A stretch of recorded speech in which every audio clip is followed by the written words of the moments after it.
It's March 30th, 1981. Ronald Reagan has been president for 69 days and is making his way to his limo after giving a speech at the Washington Hilton Hotel. Near the limo stands John Hinckley Jr., a man trying to garner the affections of actress Jodie Foster with a .22 caliber rifle. This moment was seemingly perpetuating an eerie pattern that had been affecting United States presidents for nearly a century and a half. A pattern that believers in the supernatural think may have begun in the early 19th century.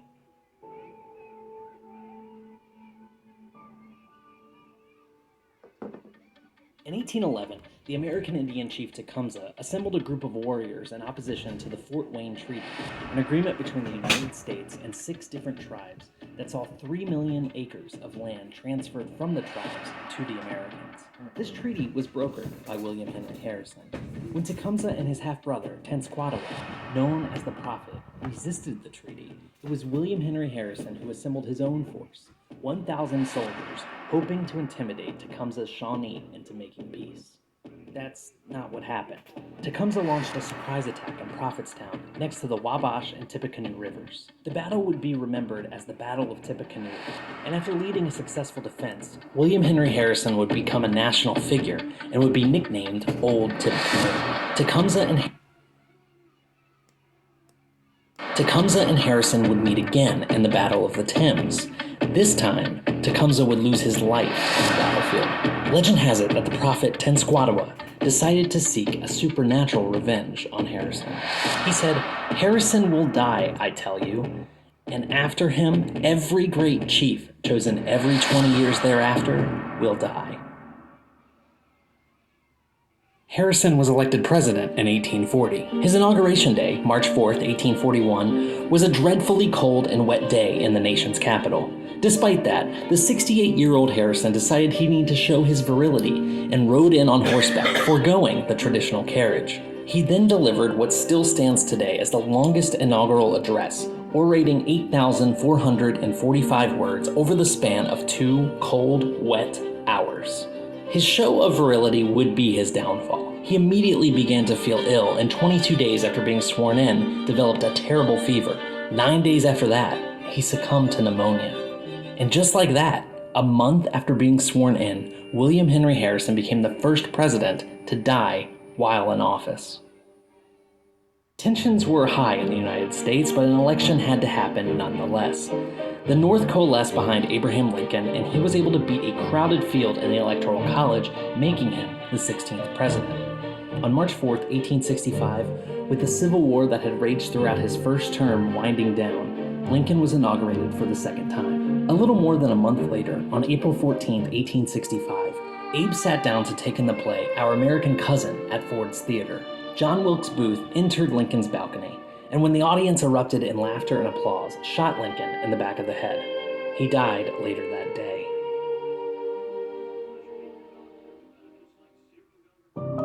In the election of 1880, James Garfield defeated Winfield Scott Hancock to become the 20th president of the United States.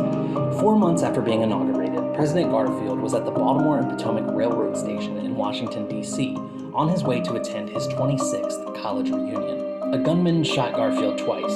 2 months later, he became the 3rd straight president, elected in a year ending in 0, to die in office.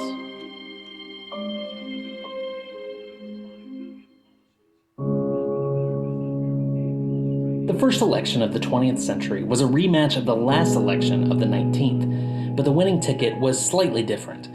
The incumbent president, William McKinley's vice president, Garrett Hobart, had died a year earlier, requiring McKinley to appoint a new running mate. He chose the 42-year-old Theodore Roosevelt. Just 6 months after being inaugurated as the second youngest vice president, Roosevelt would become America's youngest president. President William McKinley was attending the Pan American Exposition in Buffalo, New York. While shaking hands with attendees in the Temple of Music, he was shot twice in the abdomen by an anarchist. He succumbed to his wounds 8 days later.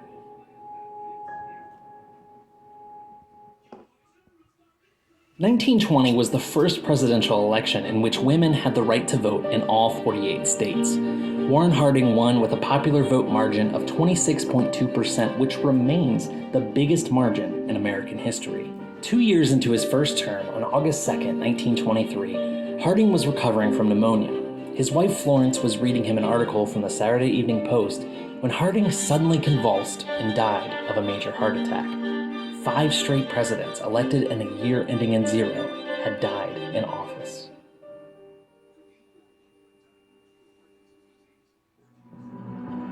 "1940 was unprecedented. Franklin Delano Roosevelt was running for and won a 3rd term in office under the cloud of an impending Second World War.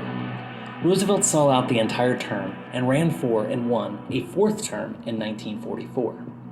The financial crisis and war that raged throughout his entire presidency aged the longest tenured president beyond recognition.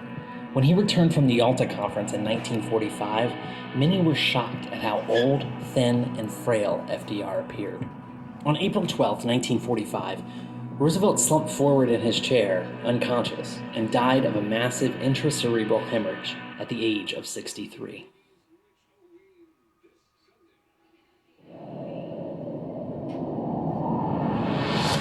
In 2014, the Islamic State burst onto the world stage. A track record of brutality, executions, mass beheadings. I loved America, and I felt a debt to America, and I hadn't paid her back. My name is Michael Enright. I'm a professional actor. I work with Tom Cruise, Orlando Bloom. I loved acting. I get a phone call, and this guy said, this is Michael. You want to join the YPG? Are you ready to fight? Are you willing to die? I said, yes. And then it's like, boom. You're this actor who's becoming a militia fighter.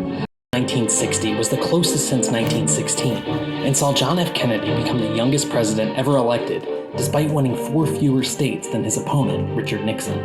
3 years after his election, on November 22, 1963, Kennedy was riding through Dealey Plaza in Dallas, Texas, in an open-top car. At 12:30 p.m., 2 bullets struck the 46-year-old president, one in the back, exiting via his throat, and the other in the head. 30 minutes later, Kennedy died.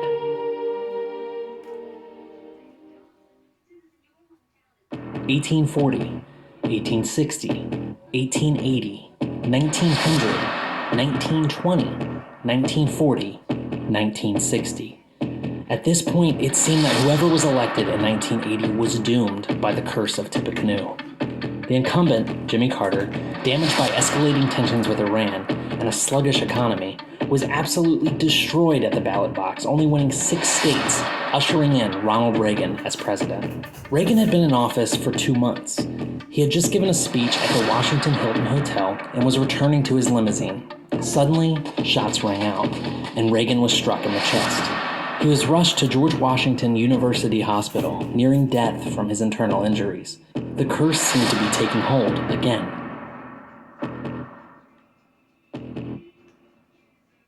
But in the emergency room, doctors were able to stabilize the president. Reagan was able to recover and saw out the remainder of his term, becoming the first president since James Monroe to be elected in a year ending in 0 and survive.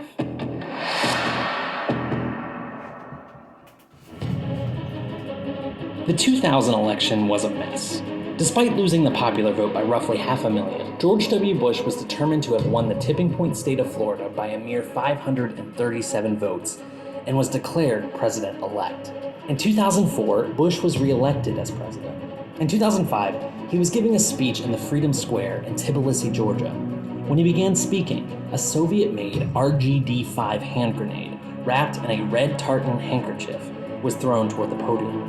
The grenade landed a mere 61 feet from the President of the United States, roughly the same distance a pitcher's mound is from home plate on a baseball field. The pin was pulled. It was live. It should have gone off and at the very least injured President Bush. But it didn't. The red handkerchief remained wrapped around the grenade, preventing the striker lever from releasing. Bush escaped uninjured.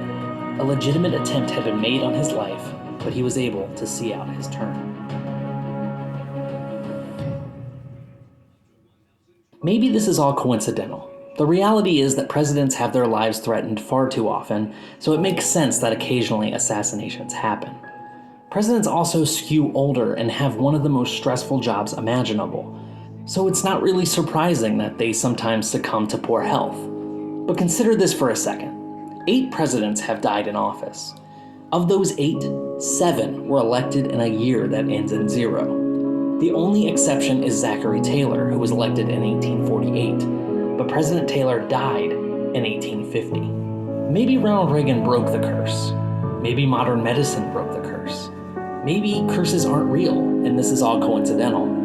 But if Tenskwatawa truly attempted to curse William Henry Harrison, and have he and every great chief chosen every 20 years die, then it's safe to say he was successful. The next election in this 20-year cycle is in 2020. 4 of the frontrunners are in their 70s, and each of them would be the oldest president ever elected. One can only hope that either the curse has been broken, or, more likely, that curses do not exist. Welcome to the POTUS channel.